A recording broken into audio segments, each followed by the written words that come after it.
Hi guys, and welcome back to my channel. Somebody is going to be changed at the end of this video, and that's going to be you. So in today's topic, I'm talking about the fifth step of this study abroad series. I know you've been waiting for this last video, and finally it's here. So today I'm talking about pre-departure orientation, or preparing for your departure. So this is like the fifth step of this application series.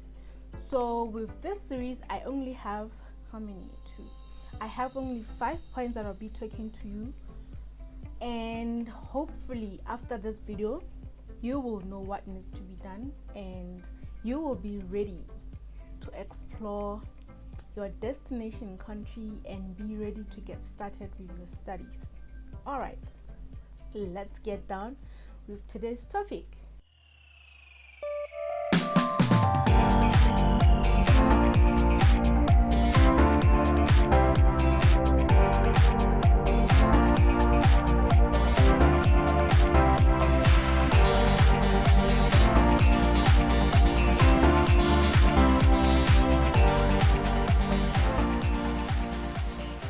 Alright, so the first point on my notebook is documents for arrival or immigration. So this basically means you will need to gather documents that you're going to use for your immigration and for your arrival when you get to this country that you're going to study at. So let's say you're going to UK, you're going to need travel documents. Obviously you're going to need your passport, you're going to need your admissions letter, you're going to need your visa documents. That is the documentations that allowed you to do your study visa in the first place. So you're going to need that to be able to enter your study destination or the country where you'll be studying. So that's number 1 on this point list. Also, today's video is going to be really short, so let's try and do it really quick. The next point, it's the crucial one, which is mental preparedness. So I can't stress this enough, how you guys need to be mentally ready or mentally prepared before you go to your final destination, or before you go to this country that you've been planning all your life to go to, and that finally you have been blessed with the school, with this full scholarship, and now you're leaving. So that comes with a lot of pressure, that comes with a lot of expectations, and usually that brings a lot of overwhelm. So if you could make sure that your mental health is in the right position. I know it's not easy, like it's easier said than done, but try to be okay mentally before you leave, so that when you get to school, at least some of the challenges that you may face don't overwhelm you.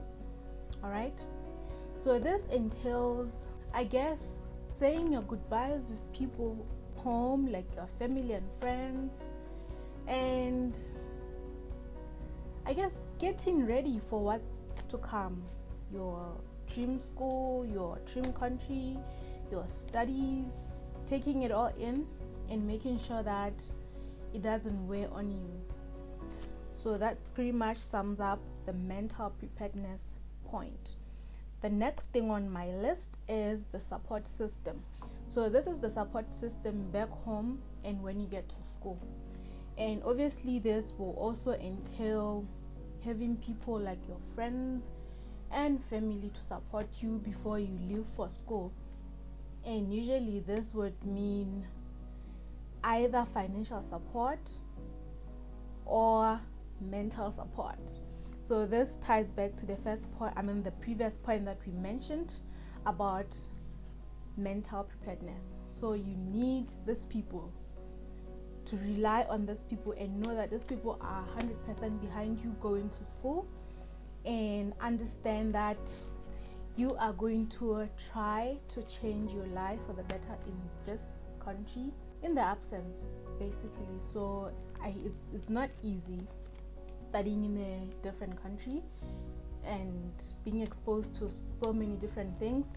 So when you have the support system, you don't necessarily go through the withdrawal symptoms aggressively, I would say. And then like when you get to school, when you have like a support system at school, the likes of your international student office, your student advisors, friends that you may have formed either prior to going to school and when you get to school. So this is the support system that you are going to need before you leave and when you get to school. So it's very important that you understand that you need the support. So for my students in my program, we have this kind of support where we always make sure that our students are okay when they get to school and that they're being taken care of even way after, like even say a year after or 2 years after or even after they graduate, because it's not easy living in a new country and you need the support. All right, the fourth point on my list is arrival logistics. So this also ties back to the first point that I mentioned, which is the documents for arrival or documentations that you need for arrival and immigration. Okay, so this documents or this arrival logistics basically means that you need to know that everything is ironed out, and this entails your luggage. Make sure that your luggage is in the right measurements, I would say measurements if that's the correct thing, although I think it's wrong, but usually they would say that your luggages should weigh a certain amount, so make sure you are within that range, as well as abiding by the health logistics, the likes of your COVID whatever, like COVID regulations. You need to make sure that you are vaccinated, you need to make sure that you have the certificate. And I know a lot of countries have really lessened on their restrictions when it comes to COVID. So countries like Canada, US, UK are a bit, I would say that they're still a bit strict, but it's better than what it used to be in 2020 and 2021. So you'll be okay. And make sure that you have everything that is needed on your arrival, so that your arrival is smooth and so that you get to your final destination without any hassles, without any challenges. All right, the last point, which I believe should have been the second point or the first point, is packing. So you need to know what has to be packed in your luggage before you leave.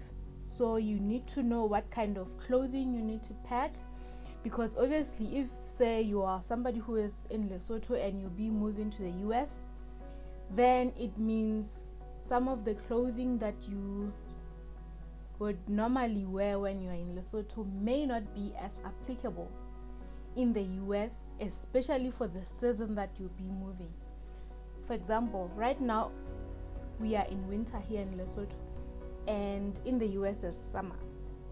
So let's say you leave now, obviously you're going to have to pack summer clothing and a little bit of winter clothing, and mostly even the winter clothing that you would pack sometimes may not surpass the weather that you would go to. So meaning that it is wise to not pack a lot of winter clothes, because you're going to need more clothing when you get there. So it's better to buy the clothing when you get there, and like carry clothes that you won't necessarily need when you get to school.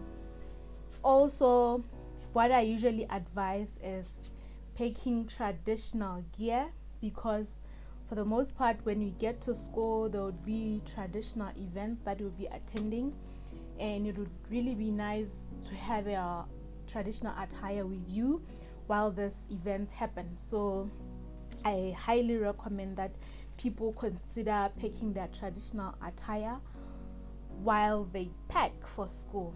The other thing is food items. I know most countries are very strict when it comes to food items, especially the US. So let's say you're going to study for 4 years and you feel like you're going to miss Papa, which usually happens. So what I would advise is know what needs to happen for you to be able to carry your maize meal in your luggage, and know what kind of forms you need to fill before you arrive with this meal in the first place, because there are regulations as to what to bring, especially pertaining food. So make sure you know the forms that needs to be filled and the quantities that needs to be taken for you to be able to transition easily. So basically that sums up the topic of today, and that's all about packing. I know I've left a lot of points with each of these individual points, but I didn't want this video to be long, so that's it. If you guys have any questions regarding what I shared, or you have additions, feel free to leave them in the comment section below. And for those who are my students who I've personally helped and currently in the US, in the UK, in Canada, feel free to also comment in the comment section below, like the experiences that you've had while I was helping you with the application process and how it is now while you are at school. And for those who want to know how they can work with me, you can leave your questions in the comment section below. I'll also leave the links to my programs for those who want to enroll, as I've opened for a new cohort now. So the people that I've opened for will be enrolling next year spring. So I've opened for people who want to study abroad 2023 starting January. So if you are one of those people, you were like, well, this year I don't think I'm ready to study abroad yet, but I guess next year I'm ready, so it's now time for you to enroll in my program. That's if you want to work with me. But if you feel like the videos that I share on this channel will be beneficial enough to help you apply and eventually go to school, then that's okay too. So remember to share this video with other people who would benefit from it. And I know for somebody who would be watching this video, like maybe starting to visit my channel and landing on this video, I know it won't make much of a sense because it's part of the series. So that means that you need to watch the previous videos to understand this one. So I highly recommend that you also go down in the description below. I'll link all the videos to I'll link all the previous videos to this series so that it's easy for you to follow. So I highly recommend that if you land on this video and you feel like you don't know what's been said and how to follow, start with the first videos of the series, and then it will all make sense, and hopefully you'll benefit and be able to achieve whatever goals you have for studying abroad. That's it for me, and remember to subscribe by clicking the red button down here. And for those who want to know some of the highlights from my students that I help, the success stories that I usually share, I do that over my Instagram account, so you can go and follow me on this handle and be updated with all the things that I share on that account. And for those who are not subscribed yet, hopefully I'll meet you guys in the comment section, or you can simply just subscribe. Like, it just takes a minute of your time. Just click on the red button, and once you're done, I'll hopefully see you on the next video. Until next time, guys, thanks for the support. See you next time. Bye.